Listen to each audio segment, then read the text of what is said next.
Hi, my name is Mendel Berkowitz, Mato Marquez. and we're part of the middle school math science house. This quarter we constructed a model roller coaster, and this is our presentation.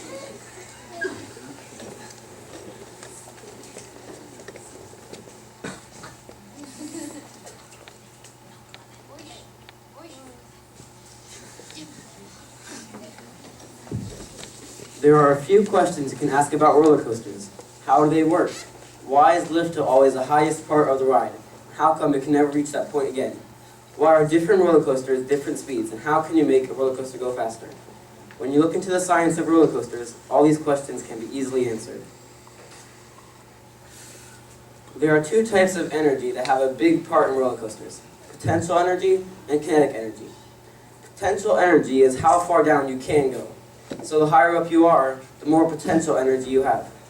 Kinetic energy represents movement. As you can see in the animation, when the roller coaster is going up, the blue it has a lot of potential energy. That is why the blue bar, potential energy, goes all the way up, while the green bar, kinetic energy, goes all the way down. It's not going that fast. But when the roller coaster goes down, the potential energy gets converted into kinetic energy. So the blue bar, potential energy, goes all the way down, because it can't drop anymore, it's already dropped. But the green bar, kinetic energy, goes all the way up because it's going so fast.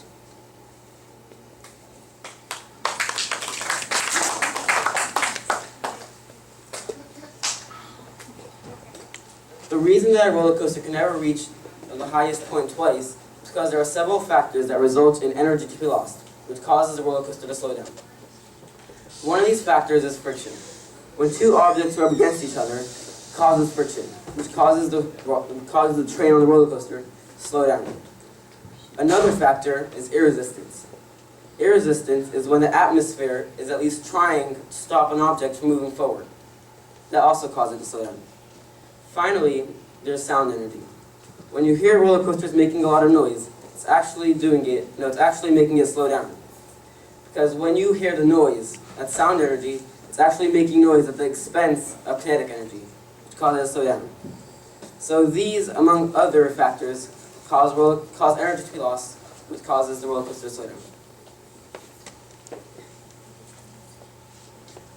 Velocity is the speed and direction of an object.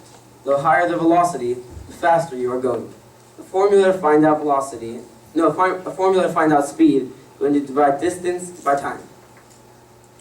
On a roller coaster, the velocity is always changing. Because at any given moment during the roller coaster, you'll never be at the same speed or angle or direction as in the next moment in the roller coaster.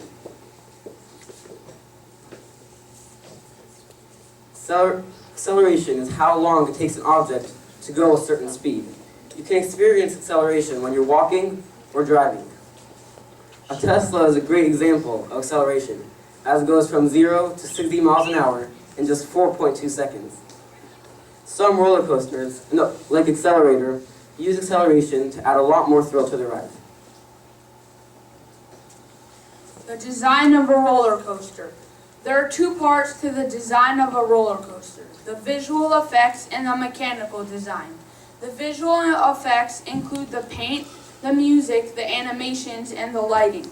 The mechanical design includes the lift hill, the brakes, the smoothness of the track, the length, width, and height of the track, and the track itself. Both visual effects and mechanical design matter most in a roller coaster. The visual effects will determine whether or not someone will want to go on the roller coaster just by looking at it. The mechanical design is what makes the ride work, and without it, there is no roller coaster. The lift hill. The lift hill is the most important part of a roller coaster because it is used to bring the passengers to the highest point of the ride, which is near the beginning of the ride.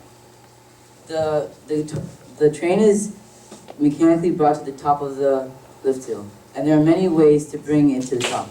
One method that is used a lot is a chain lift. A chain lift is a long and continuous chain that trains hook onto and are then taken to the top of the lift hill.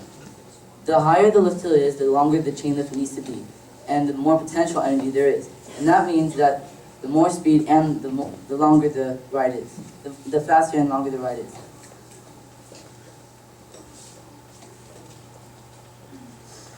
There are many declines which are commonly known as drops in a roller coaster. During a decline, the potential energy converts into kinetic energy. The kinetic energy increases as it goes down the decline. Without a decline, the ride would not work. And the first decline of the roller coaster is the fastest part of the ride. And this is why many roller coasters have its first decline very high. The incline. The incline is in many roller coasters, and is found, and it brings the riders to an elevated point to gain more speed and to have more tricks, and for the ride to be longer.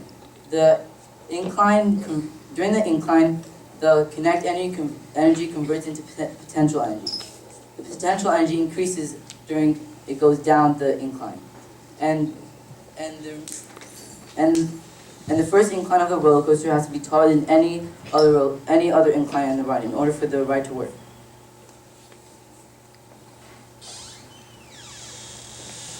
The loop.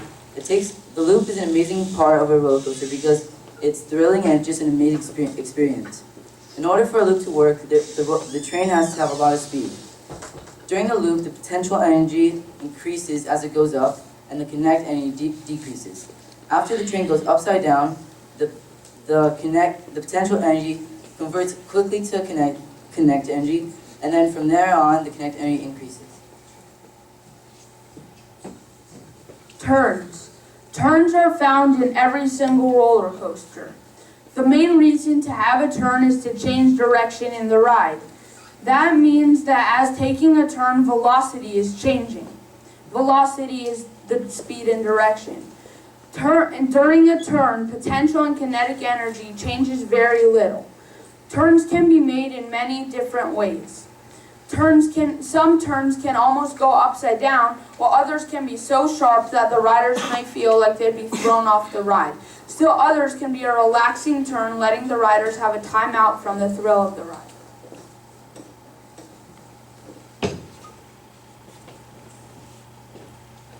Camelback. Camelbacks are common in many roller coasters, and they are standard in many roller coasters. Camelbacks aren't there to build up a lot of speed or to add a lot of thrill to the ride, but they do add some speed. Camelbacks give the riders a sense of weightlessness, and they also are found at the end of the ride. Some roller coasters can have multiple camelbacks in a row. Someone who loves roller coasters can tell you that camelbacks are an important part of all rides. Dips. The dips build up speed. That's why they are important. The deeper the dip, the longer the dip can be. The longer the ride can be. Dips can be made in many different ways, and each way has different uses. Dips are usually found all over the ride, and they're usually found right before an incline or a camelback. Conclusion. This quarter you learned that every single ride needs all its parts. We also learned that all the parts of the ride matter, but what matters most is that the riders enjoy a memorable roller coaster. We hope that you find our roller coasters memorable. Thank you.